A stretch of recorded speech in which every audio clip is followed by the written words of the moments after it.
ఆహుడైన మన దేవునికి స్తోత్రం చెప్తాం. స్తోత్రం స్తోత్రం స్తోత్రం స్తోత్రం స్తోత్రం. కీర్తనీయుడైన మన దేవునికి స్తోత్రం చెప్తాం. ఆరాధనీయుడైన మన దేవునికి స్తోత్రం చెప్తాం.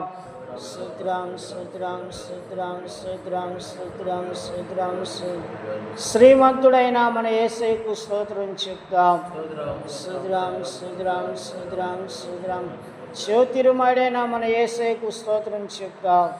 స్తోత్రం స్తోత్రం స్తోత్రం. దహించు అగ్ని అయిన మన పరిశుద్ధాత్మ దేవునికి స్తోత్రం చెప్తాం.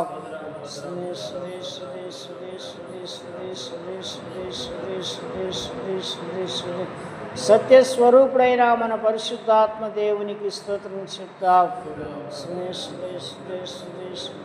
ఉదయ కాలంలో మనల్ని కాపాడి సజీవ లెక్కలు ఉంచి ఈ రీతిగా జ్ఞాపకం చేసుకున్న మన దేవునికి స్తోత్రం చెప్తాం. దైవజనుల యొక్క దేవుని యొక్క సేవకులైన సేవకురాల యొక్క దేవుని యొక్క విశ్వాసుల ఆయన బిడ్డలు అక్కడ చేరిన మనందరి పాపములను దోషములను అపరాధములను యేసయ్య ఆయన పరిశుద్ధమైన రక్తంలో కడిగి శుద్ధి చేసి పవిత్రపరిచినట్లుగా మన దేవునికి స్తోత్రం చెప్తాం.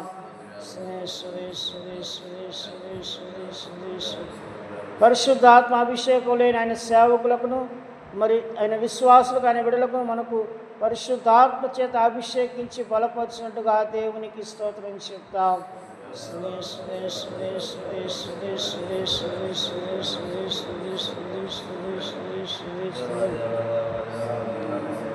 బలమైన ప్రార్థన ఆత్మ చేత నింపి తన సేవకులను తన విశ్వాసులను మరి ఆయన సన్నిధిలో బలమైన ప్రార్థన పనులుగా చేయనట్టుగా మన దేవునికి స్తోత్రం చెప్తాం.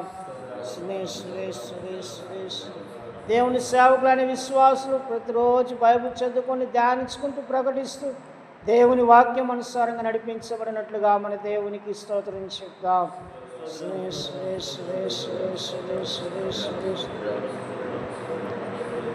సంఘాల క్షేమాభివృద్ధిగా కృపావరాలు క్రీచినట్లుగా మన దేవునికి స్తోత్రం చెప్తాం. ఉదయకాలమున తన యొక్క విశ్వాసులను తన సేవకులను మనలను ప్రభు తల మీద చేతులు ఉంచి తినదీవులతో నింపి అబ్రహాము గారి వలె పరసంబంధంగా భూ సంబంధంగా మహిమైశ్వరుని ఐశ్వర్యం గొప్పతనంతో అన్ని విషయంలో ఆశీర్వదించి దీవించి తోడుగా ఉన్నట్లుగా మన దేవునికి స్తోత్రం చెప్తాం. తన సేవకులు తన విశ్వాసులు అనారోగ్యాల వ్యాధులు తొలగించి ప్రభు వారిని ముట్టి స్వస్థపరిచినట్టుగా మన దేవునికి స్తోత్రం చెప్తాం. తన విశ్వాసులను అప్పుల సమస్య ఆర్థిక ఇబ్బంది విడిపించి ప్రభే సహాయం చేయనట్టుగా దేవునికి స్తోత్రం చెప్తాం.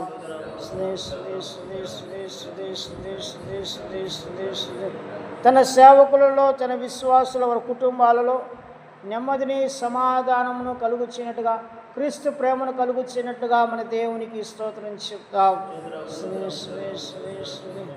తన విశ్వాసుల చేతి పనులను ఉద్యోగములను వ్యవసాయములను వ్యాపారములను పశువులను దీవించి ఆస్వాదించి లేని వారికి సహాయం చేయనట్టుగా మన దేవునికి స్తోత్రం చెప్తాం. స్తోత్రం స్తోత్రం.